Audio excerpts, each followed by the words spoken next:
A wise man once said that the best place to start was to begin at the beginning. But that's a bit conventional, and I'm a bit short on wisdom. The second time I saw Rosie, she was holding a cat. All right, cocky boy. Found me out, have you? That's Captain Cat meeting Rosie Probert in my imagination. And Rosie read all of the captain's tattoos. Nice anchor. Nice mermaid. Looks a bit like me, do you think? Hold fast. That's excellent advice. You know Captain Cat, of course, the central character in Dylan Thomas's Under Milkwood. And we share things, me and Cat. Me, I'm Chris Talley-Evans, writer, actor and musician. I've seafaring in my ancestry, and like Cat, I can't see. Certainly not well enough to read this script. So I'm on a voyage of discovery. I want to know the backstory of the romance between Captain Cat and Rosie Probert. The one love of his sea life that was sardined with women. And I'm going to write about it. The 9 Lives of Thomas Cat, I'm calling it. And I want to know what inspired Dylan Thomas to feature the blind, gnarled sea dog as the witness to all the goings-on in Llareggub. And to start, I'm going west to the Ceredigion coast. Here we are in Llanon, in a beautiful churchyard just next to the village of Llansanfraid, and I'm here with Di Morgan, who is the doyen of the Llansanfraid History Society. And on a lovely sunny day like today, isn't it brilliant to be where it all happened, is the shipbuilding industry. There were 4 yards in the parish of Llansanfraid, but the major activity was here near the church, just down there. We're at the mouth of the River Paris, right at the water's edge, where the actual boats and the hull was built. So then it would be taken up to Aberystwyth, finished off with the fitments, and then registered to all parts of the world from there on. And so the hull was built in a dip in the ground? In a dip in the ground, yes. Yeah. And they're right on the beach, so they could have just slipped right down and into Cardigan Bay. I assume the crew and the masters, the captains, would also have been from this area? Yes, and the master mariners usually had shares in the ships. Many of them named their houses after the boats. Oh, can we have some examples? Cledan, Levant, Claravine, Eagle-Eyed, Albion, Lunaria, Ceylon and so on. A good example is Convoy. This is a brig, 200 tons, built down there in the mouth of the Paris. Now the master mariner was Captain John Evans, but he went to South America on it. He had a small cottage here in Llansanfraid. The cottage was knocked down and he built the house Convoy, built in 1861 I think it was. This cemetery is a testament to how dangerous life at sea could be. Oh yes, very dangerous. And lost of the ships that were built in Llansanfraid were lost at sea. Many lives are lost at sea. Well, this is the stone of a family where 2 brothers died at sea. Evan, he was on his way to Ceylon. He fell overboard near the Isle of Man. He's 27. And then another brother, John, lost his life between Newry and Dublin after being on a journey to Glasgow and Genoa. He was 45 years of age. And they died 11 years apart. David Jenkins lost his life through cholera on his way to Chile in 1894. This is the resting place of Captain David Morgan Jones, the Croft Llanon, the anchor. Yes. On his grave. The last person from this village to have been on the sailing sailors. He was the last one. He was a very brave man. He was swinging from a poop.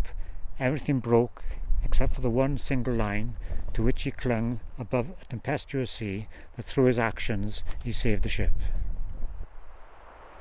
So why is Llansanfraid and Llanon so important to Captain Cat and the Dylan Thomas story? Well, Dylan was a regular visitor to the Central Hotel and to the Commercial, which is now known as the White Swan, with his friend Tom Herbert, the vet from Aberavon. The person who ran the Central at the time, Ivan Davis, a very good storyteller, and he had a brother who was known as John Turf due to his excellent knowledge of horse racing. His visits to the commercial were because the landlord at the commercial, Di William Hughes, who was also the local baker, and he was also a fantastic storyteller. Many villagers are convinced that Di bread in Under Milkwood was Di Hughes the baker. And with all these mariners and sea captains and the history of the shipbuilding in the village, Captain Cat could well have come from the stories he heard here. That's right, lots of characters. And outside the Central is a plaque, which is the beginning of the Dylan Thomas walking trail. I can't think of a better place to start my quest for Captain Cat and Dylan Thomas as well. So I'm beginning to get a flavour of Captain Cat's background for the story that I'm trying to create for him. And all the way round the graveyard, I've been thinking of my great-grandfather, a master mariner from Carnarvon, who died when he fell off a gangplank in Liverpool Harbour. Absent. The word could have been invented for my father. He was more absent than the flame of a blown-out candle, more absent than compassion in the workhouse, more absent than plain talking in a politician. He was absent when he wasn't home, at sea, for months, years at a time. Worse, he was more absent when he was home, gone for hours, days at a time, to sing comic songs and tell stories with his butties in the bars and dives that infested Swansea town. There are graveyards like the one at Llansanfraid, dotted around the Welsh coast, but I'm basing the story in Swansea because that's where I'm from. And I'll have two Captain Cats. Old Cat, that's me, and Young Cat. Young Cat, he's played by Oliver Morgan Thomas, and Yasemin Özdemir is Rosie. Rosie. Ah, Rosie.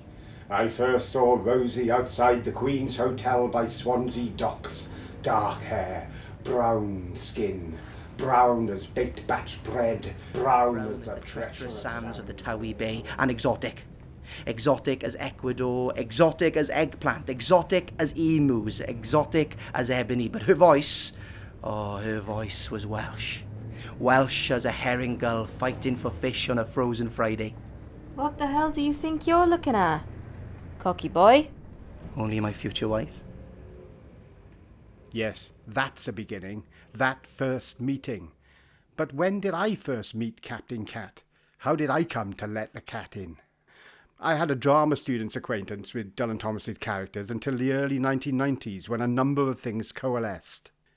Since 1986, I'd been losing my central vision due to a hereditary condition called late-onset Stargardt's disease.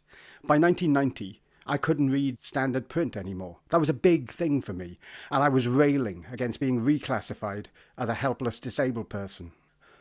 I couldn't sight read to audition, so work opportunities were few and far between. A lifeline was thrown to me by my friend, the poet Gough Morgan, who asked me to play Captain Cat in a production of Under Milkwood that he was putting on at the Newport Centre. This was a great success, and it led to a following season where we performed it through the summer in Larne. I'm not being silly, but your site never featured to us at all, because if you remember at the time we were younger men, and it's something that I've, in a bizarre way, grown used to about you, and it's never ever been to the fore for me as part of your identity. So I chose you because of your ability to do voices and your ability to inhabit a different sort of vocal range and to characterize by voice. Maybe perhaps it would, if we were to do it now, if I were to be casting you now, when we are, but frankly, much more the age of Captain Cat than we were when we did it. And with you having had, again, an experience of how your sight impairments have impacted on you and how you adapt with them, I think we bring something slightly different to it now. Of course, what did work visually when we did it was that Because of my impairment, I had to learn it and not read from the script like the other actors. Yes, yeah, probably. But one thing that struck me when we did it, we made no feature of the fact that the actor playing Captain Cat was partially sighted. We got more press out of the fact that first voice was being read by a woman. I don't think we referred to your sight at all. Which is astonishing, really, if you think about it. It just shows how we just knew what of each other and the way we worked and how we operated, and we adapted, and we didn't necessarily see it as being a significant thing. Surprisingly, the audience noticed it. They identified the fact you weren't reading it, but they didn't associate it with your sight in any way. They just thought it was a performance trick. Yes, and I think they perhaps thought that it was a trick because I was playing a lot of the musical instruments to have my hands free to grab banjos and guitars and mandolins and zithers and things. What did you learn about the character of Captain Cat, though, through the process of doing the play then? It's very interesting in the way that Thomas portrays Cat, because he refers to him as the blind sea captain, but that's all you get. You don't get any backstory. Rather like a lot of short story writing, the characters are intact at the beginning and they finish at the end. There's no evolution of the character. You find out little things about him as you go through. He's ringing the bell to wake up the town. That's the echo of the ship's bell and things like this. And he's up there and he's sort of eerie, almost like on the bridge of the town.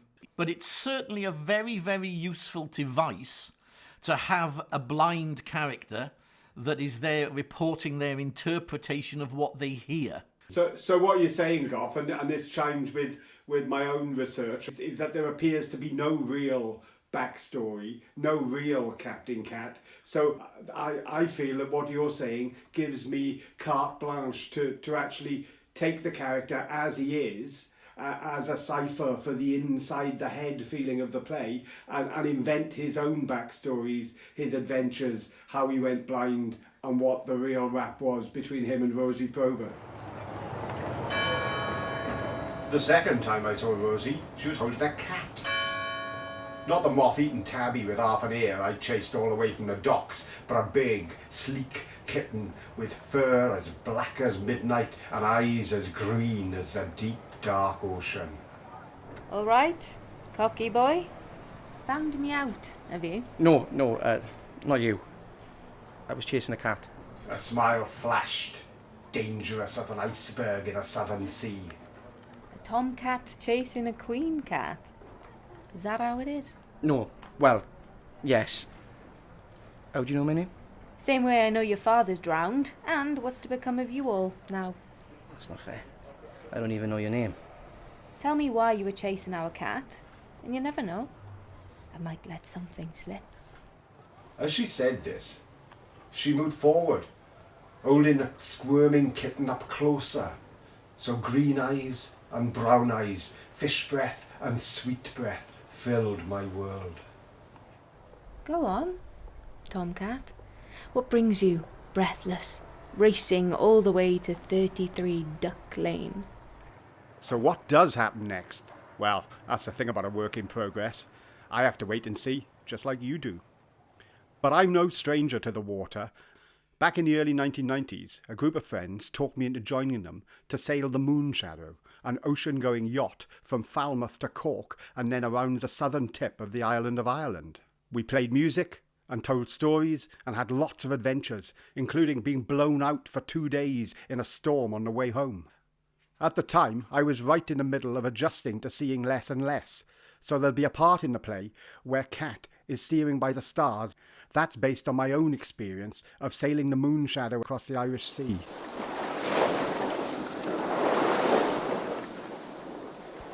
It started one beautiful starry night when we were becalmed off the Galapagos. I looked up at the stars circling over and was just wondering what other lives might live out there when one of them, a little one off to my right, disappeared. And then, a few seconds later, appeared again, twinkling away. It stayed for a few minutes, then the same thing happened again. I couldn't understand it. But when the same thing happened for the third time, I realised it disappeared every time I took a drink of my grog ration. I'm left-handed, So the mug covered my left eye. Each time I took a swig, eye covered, star gone. Both eyes, star back. Cover my right eye, no difference. Cover my left, star gone again. This only happened with small stars off on my right. Big things, the moon, the rigging, the Morgan itself, didn't change. It was a mystery. The next day we took a boat ashore to get fresh meat and water. I'd recently been promoted to second mate, mainly to help with the charts and ledgers, so Captain Eden had asked me to make some notes on the wildlife. I suddenly realised that what happened with the stars last night was happening to my notes. I was writing small to save paper. When I shut my left eye, the writing wriggled and fractured. I couldn't read it. A blind mariner wouldn't be any good under sail, would he? Well, I'm taken to the water with a woman who disproves that theory. Yeah, so I'm Lucy Hodges, MBE and 6 times world champion blind sailor for Great Britain. I think as someone who sailed both without and with a visual impairment, I'm fascinated by the idea that blind sailing is such an event and that people are doing it without any assistance. I was born with a visual impairment, so slightly different to you. And so I've adapted my life to not having it. And sport was always the thing that I felt on an even playing field with. So I was a swimmer. I did sort of like Paralympic swimming and stuff like that. And then sailing came on my way through my dad. And it was just something he didn't quite know how to teach me. And then our way sailability came along and we went on a taster day. And it was just like climbing Mount Everest straight away, off to World Championships within 6 months, got my first bronze medal as a youngster out in America. And that was with sighted people on board, because we do 2 types, fleet racing and match racing. So my career for the first 15 years was racing with my mates, is what I call it. And that's what blind sailing is about, teamwork, communication. And when, like, say someone like yourself, Chris, they come to me and say, like, just lost my sight, you know, heard about you, it gives them back a sense of what you can do, because you get to fold up your cane, you get to leave your guide dog on shore, and you become part of a team, and it is just purely voice communication. And then you realise your other senses, you can use those in your everyday life, creating a different adaptation through sailing. And then match racing came along for the blind. Blind sailors, by themselves, race around a racetrack. So it's all done by acoustic sound. The buoys make noises, the boats make noises. Learning how to race by myself, how to find this start line that makes noises. You've got the other boat that you're fighting against, because match racing, it's one-on-one. It was a good 5-year process, learning how to become a racer by myself and just feeling empowered. And now, with the charity blind sailing, I'm now giving another group of 10 that opportunity to learn this sport. It must be such a huge thing for people who perhaps have felt that their independence has been curtailed by their impairment, to have the freedom of being out on a boat on open water. 100%. And it's with everybody when a big change happens, the emotion, the anger, it comes out, and it comes out quick, and it comes back to sailing, communication, the speech software that comes out of your computer, using a PA to become your eyes to get about, to drive you. I know what you mean, because weirdly it helped me in a way that I wouldn't have thought. I mean, when a group of friends talked me into sailing a boat called the Moon Shadow from Falmouth to Cork in Ireland, I was just in the beginning part of losing my sight. And one of the things that I found upsetting was when I was on the wheel that I couldn't see the compass well enough to do it. But then our captain taught me to steer by the stars so I could do the night watch. And that was fantastic. Yeah. You know, it's like, wow, I can do this. Sailing just allows people to realise what they can do. So there is no restrictions. So I always try and say to our sailors, you know, you've got to be part of it, and every crew has their strengths and their weaknesses, and it's not a weakness, your disability, but you play to that strength. Right then, Lucy, that's enough theory, let's get out there. Yeah, unfortunately, I don't know whether you're getting that sense through the microphone, but we've got big gusts coming across the lake, and it's the gusts are coming across at over 30 knots. So, as a charity, I don't take the risk of messing up someone's day. So today will be a theory-based day. So we can't go round the Horn this morning. No, we can stay safely ashore and be warm and dry today, for definite. So one of the things I realised when I was researching both disabled sailors in the past and the kind of cruise my great-grandfather might have been on was that there were an awful lot of disabled sailors with various impairments, from people who presumably went blind to, you know, the classic peg leg or missing an arm, and I found that the sailors were very good to one another. Even going back to the 17th and 18th centuries, they helped one another by changing jobs, by keeping people on board. They paid added money and pensions to people who became disabled while they were at sea. So I think in a weird way, even though this was a really hard life and a demanding life, the crews were so close-knit that they looked after one another in a way that you might not have thought would have happened at the time. God, Tomcat, I've dreaded this day. She looked terrible. Her lovely eyes scared, haunted, one of them blackened, half closed, her lips swollen, cut. She started to cry. What's happened to you, girl? Who's done this? You've got to go. Tom, just go. Go now. You stupid girl. I've crossed an ocean to see you. I'm not going anywhere. Get rid of him quick before Tommy is him. Get rid of him now. Go, Tom, go. It's not safe. Not for me, not for my mam. It's not safe. What are you talking about? Can't a man get some rest? You got a nerve, sonny. Turning up at my house without so much as a buy your leave. Rosie, who's this? Is this your father?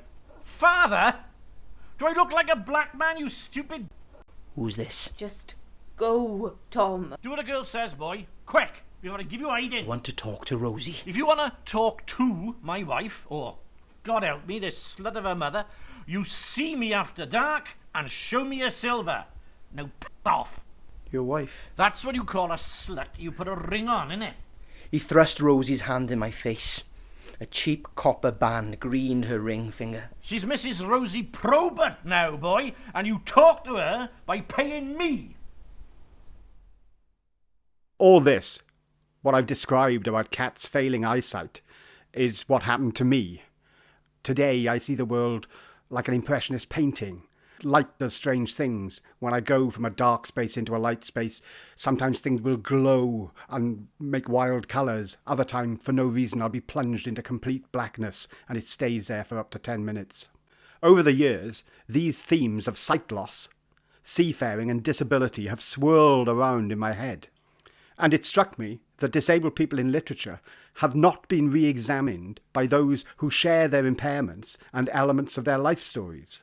This is what led me to want to use Thomas's characters, the life of my grandfather, and elements of my own experience to infuse the characters in the 9 lives of Thomas Cat. And what of Cat and Rosie? Could they find one another in some port or other? Could Cat trust his own eyes to find her? And with that, Curly bent and kissed Rosie's hand, meaning to lead her up the stairs. Over Curly's head, she flashed me a frown, but still said nothing. I couldn't take it anymore. Sick to my stomach and knowing that at any moment, Rosie, my Rosie, would morph and melt, shape-shifting into just another pretty French whore. I lurched towards them. No, I'll take the mulatto. By God, who's captain here? I was 6 feet away, waiting for the change. The crew scattered, looking nervous. 3 feet, and still Rosie. Blood boiling in my ears, hammerhead heart and heaving chest. 18 inches and still Rosie. Parlez-vous jig, madame? And then, in perfectly accented French, she spoke. Bien sûr, Monsieur le Chat. Je parle jig très bien. Voulez-vous aller en chambre avec moi? The bedroom door slammed behind us. She fell into my arms, sobbing with relief. Then all of a sudden hit me full in the face. Where the have you been? I'd been looking. But Rosie, I didn't know where. She hit me again. Bloody years. Years and years. Every day I hoped. Every man. All over Haiti, New Zealand, believe me. So long, I learned French. I know. I'll make it up to you. So long, I can play the mandolin. The bloody mandolin. Rosie Probert's been waiting for the cat to drag in so long she got bloody cultured. Rosie, I got this. Look. Bugger your tattoo. Get me out of here. Right, but what happened? No time. Let's go. I stared, blinking, round the room, looking for an escape route. What's up? Something different. What's happened to your eye? Later. Let's go. And that might be how it ends for them. Who knows? It's a work in progress. But one thing I do know is that on my search for the backstory to Captain Cat, I've learned things about myself, about Thomas's characters, and about Wales along the way. From Thomas, I've learned that an impairment that means that you can't see doesn't mean that you can't comment and appreciate a whole small community by sound alone. And from Di Morgan, I've learned that even though you may have a small, isolated Welsh community, it reaches all over the world. From Goth Morgan, I've learned that as a person with an impairment, I can give something to a character that is more authentic than any other actor could. And what I've learned from Lucy Hodges is that whereas you might assume that a person with an impairment like blindness might not be able to do certain things like sail a boat, that is not in the eye of the beholder. It's in the mind of the individual, and individuals can do whatever they want to as long as we work together to make those things happen. How many lands, how many seas, how many lives until the cat comes home. Searching for Captain Cat was presented by me, Chris Talley-Evans. Rosie Probert was played by Yasmin Özdemir, Young Cat by Oliver Morgan Thomas. Other voices were by Goth Morgan and Caroline John. The original song was performed by me and Clovis Phillips. The programme was a Steve Groves production for BBC Radio Wales. I love you, Rosie Probert, it's a tune on my belly and a mermaid to keep me afloat. Got a rooster on my right foot, a pig on my left, and the Lord's cross around my throat. Hold fast, wind, come fill the sail. 9 lives till the cat comes home to Wales. Till the cat comes home.